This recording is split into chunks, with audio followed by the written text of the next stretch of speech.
Gesegneten Tag. Ich bin der Niklas.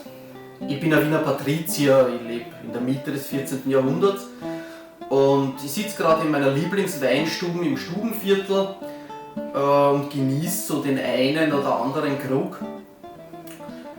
Und wie ich so darüber nachdenke, was die Welt noch so bringen wird, bevor der Herrgott wieder herabsteigt und alles aus ist, denke ich mir, was werden die Leute in der Zukunft eigentlich über uns wissen? Viele werden vielleicht sagen, na nix. Andere werden sagen, da wissen wir jede Menge. Aber ich will halt dazu beitragen, dass ihr vielleicht mehr wisst, irgendwann einmal über das, wie wir so waren. Und es mag am Wein liegen, aber mir ist da eine komplett irre Idee gekommen. Vielleicht wollen die Leute in der Zukunft einfach wissen, was in die Taschen von den Leuten damals drin war. Ich weiß zwar nicht, warum das wen interessiert, aber im Moment halte ich es für eine gute Idee. Also, ich habe so eine Tasche, weil ich bin ein Mann und Männer tragen Taschen, Frauen nicht, muss man schon dazu sagen. Und das hängt an meinem schönen Gürtelchen und da ist alles drin, was ich so als Mann von Welt brauche oder weniger brauche. Das Taschel habe ich mir machen lassen von einem zugezogenen Handwerker aus Ungarn.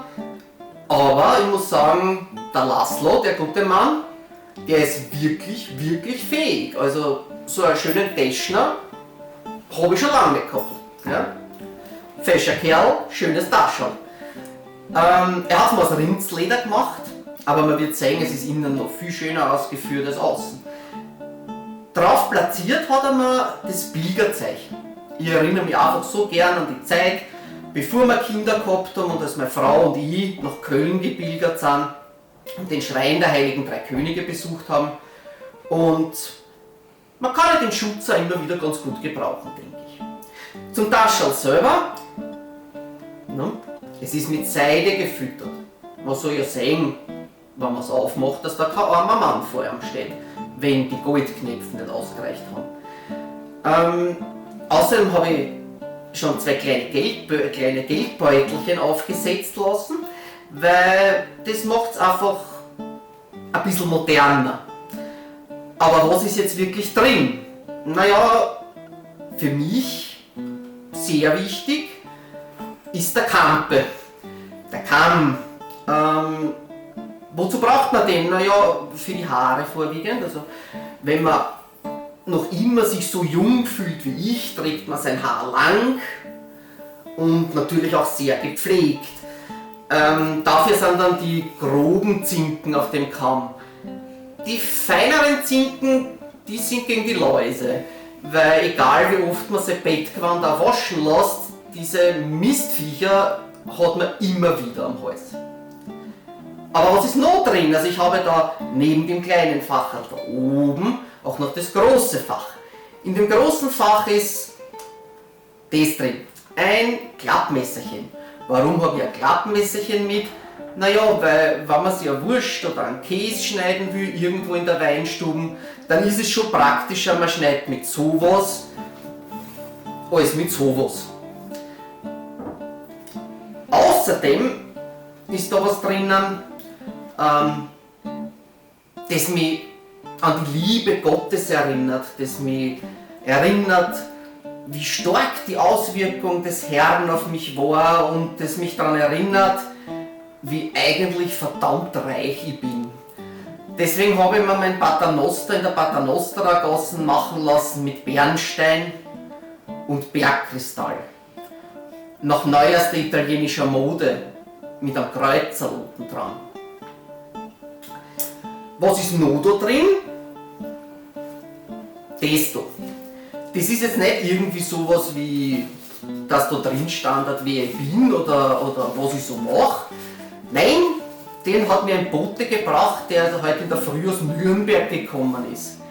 Der ist von meinem Freund, dem Herrn Heiden. Keine Sorge, er ist kein echter Heide, der heißt nur so. Und der hat mir einen Brief geschrieben, also wir sind in Korrespondenz, könnte man so sagen. Das hat er alles geschrieben. ich beneide ihn ja, weil er schreiben kann. Ich kann nur nicht lesen. Deswegen habe ich den Brief in meinem Taschel, weil da gehe ich heute noch beim städtischen Schreiber vorbei und lass mir den vorlesen. Mich interessiert es immer, was es in Nürnberg Neues gibt, und der Herr Haydn hat immer interessante Geschichten zu berichten. Wie gesagt, ich kann ja nicht lesen, dementsprechend kann ich schreiben auch nicht. Und deswegen habe ich ja immer mein Siegel bei mir. Man weiß nie, wann es soweit ist, dass man ein Dokument unterfertigen muss oder einfach Zeuge einer gewichtigen Handlung ist. Und statt dass ich dann irgendwie meinen Niklas da so botschert aufs Papier mal, kann ich mein Siegel ins heiße Wachs drücken und alles hat seine Recht und Ordnung. Was ich noch mit habe, ist einerseits ein kleiner Schutz. Ja, das ist so ein kleines Knochenkreuz, da steht auch irgendwas drauf, es sind 4 Buchstaben. Ich habe nur vergessen, was das heißen soll, weil das ist so ein Zauberspruch. Der soll mich vor Fieber schützen. Ich neige nämlich in der kalten Jahreszeit immer dazu zu schnupfen und zu husten. Mag am Alter liegen, sagen manche böse Zungen. Ich sage, das ist einfach meine sensible Natur. Jedenfalls, das schützt mich und wenigstens kann ich dann nur ein paar Jahre weitermachen. Was ich auch noch dabei habe, sind meine Würfelchen. Warum habe ich meine Würfelchen dabei? Naja, man weiß nie, was der Gegenüber für so Würfelchen mit hat. Ne? Und wenn man mal so ein paar Trick-Track spielen will, um einen Weinberg oder das eine oder andere Haus, als Patrizier gibt man sich ja eher weniger mit kleinen Summen ab, dann ist es ganz praktisch, wenn man seine eigenen Würfelchen dabei hat. Weil man weiß ja nie, ob ihm nicht irgendwer bescheißen will. Was braucht man noch, wenn man was spielen will? Oder was braucht man, wenn man seinen Wein zahlen muss? Geld natürlich. Dafür sind diese kleinen Beutelchen eigentlich da. Da ist jetzt vorwiegend das drin, mit dem wir uns da herumschlagen müssen. Der Wiener Pfennig. Ich weiß, schön ist er nicht, aber das macht auch keinen Sinn, das Ganze auf hübsch zu machen, weil sie ziehen ihm sowieso 1 oder 2 Mal im Jahr ein und behalten sie einen guten Teil. Würde ich jetzt angeben wollen, was jetzt nicht so in meiner Natur liegt, dann täte ich einfach einmal so locker einen Florentiner auf den Tisch schmeißen und sagen, wie wär's denn, immer den Einsatz oder so. Aber die sieht man bei uns gar nicht so oft, die Florentiner, und irgendwie hänge ich drauf.